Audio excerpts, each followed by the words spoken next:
کله چې موږ وایو چې په روژه کې شیطان بندي کیږي او په زنځیرونو تړل کیږي، د دې معنا دا نه ده چې ستاسو شیطان نشي کولی تاسو ګمراه کړي.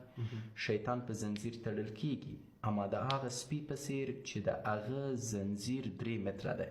مثلا یو سپی دلته بندي شوی په دې سټوډیو کې، د دې ځای نه دې طرف ته نشي راتلی، اما زه خو ورنږدې کیدای شم. په مجرد د دې چې زه نږدې شم، ولاو د دې چې سپی په زنځیر تړل شوی، هغه ما داړلی شي. بس یوه غټه تېروتنه چې زموږ اکثرا ځوانان کوي، وایي شیطان په زنځیرو تړلی دی او بیا مانه ګناه وشوه. ورور، په کوم زنځیر چې هغه تړل شوی او څومره فاصله چې باید تا مراعات کړې وه، هغه دې نه ده مراعات کړې.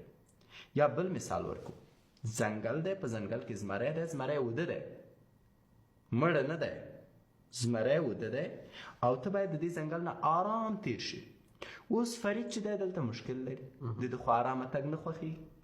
ګوري چې زمری موده دی، بس د 3 تیږې راخلي، تړق زمری په سر ولي او هیله لري چې زمری ونه خوري. خو تا راپورته که دې غوښتل چې زمري نه ژوندی تېر شي. دغه یو ورور دغه بعضې مثال ذکر کوي چې په رمضان المبارک کې سړی روزه یي، د هغې باوجود ته ګناه کېږي. د هغې لپاره دغه 2 مثالونه راوړي، خو دغه مثالونه د قرآن او حدیث سره سم نه دي. وجه دا ده په قرآن کریم کې په خپله د دې وضاحت شوې ده چې یو سړی ګناه کوي سره د دې نه چې هغه روژه دی او شیطان تړلی شوی. ځینې روایت احادیث خو داسې دي چې کوم مردة الشیاطین چې کوم سرکشه بیخي دی هغه تړلی کېږي، او هغه کوم چې کمزوري ادا کېږي، خو هغه روایت کمزوري دي، سندن ضعیف دي. صرف دومره ده چې یو شیطان دی، یو ته نفس اماره بالسوء ویلی کېږي.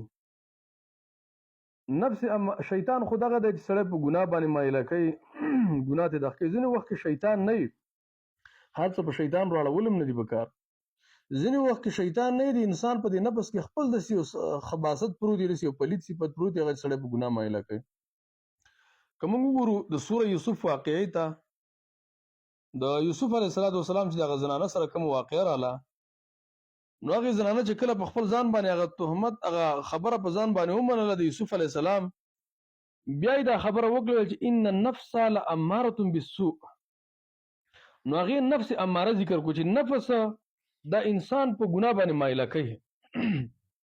بله خبره دا ده چې شیطانان صرف هغه په پیریانو کې نه دي، یا شیطان چې عام ورته ویلی کېږي صرف دغه جني شیطان نه دی، بلکې په انسانانو کې هم شته. من الجنة والناس وروسته به راشي سوره الناس کې چې ځینې ګناهونو ته سړی میلان کوي د انسي شیطانانو د وجې نه. انسان سړی په ګناه باندې مایله کړي، په بدۍ باندې مایله کړي وغیره. او ځینې علما دا وایي چې د دې نه مراد تصویب په دې کې دا دی چې کوم دغه شیطانان دي سرکش او دا قوي شیطانان دي، هغه پکې تړلی کېږي. نور دغه روایت بیخي صحیح دي چې نبي صلی الله علیه وسلم فرمایي، امام احمد روایت را نقل کړی، دغه شانتې دا نور کوم روایت چې امام ترمذي راوړي چې صفدت الشیاطین او بیا مردة الجن وغیره شیطانان تړلی کېږي، سرکشه پیریان. خو دې کې صرف دغه نه ده چې وغیره شیطان موږ په ګناه باندې مایله کوي، زموږ د خپل نفس هم شته چې دا موږ په ګناه مایله کوي. نو دې کې دې ته ضرورت نشته چې شیطان تړلی شوی دی او موږ پسې ورغلو، موږ پسې دلته رالو. لنډه دا چې شیطان دې تړلی شوی، خو زموږ په خپل نفس کې خباثت شته. قرآن کې الله ذکر کوي چې ستاسو دا نفس هم تاسو په ګناه باندې مایله کوي.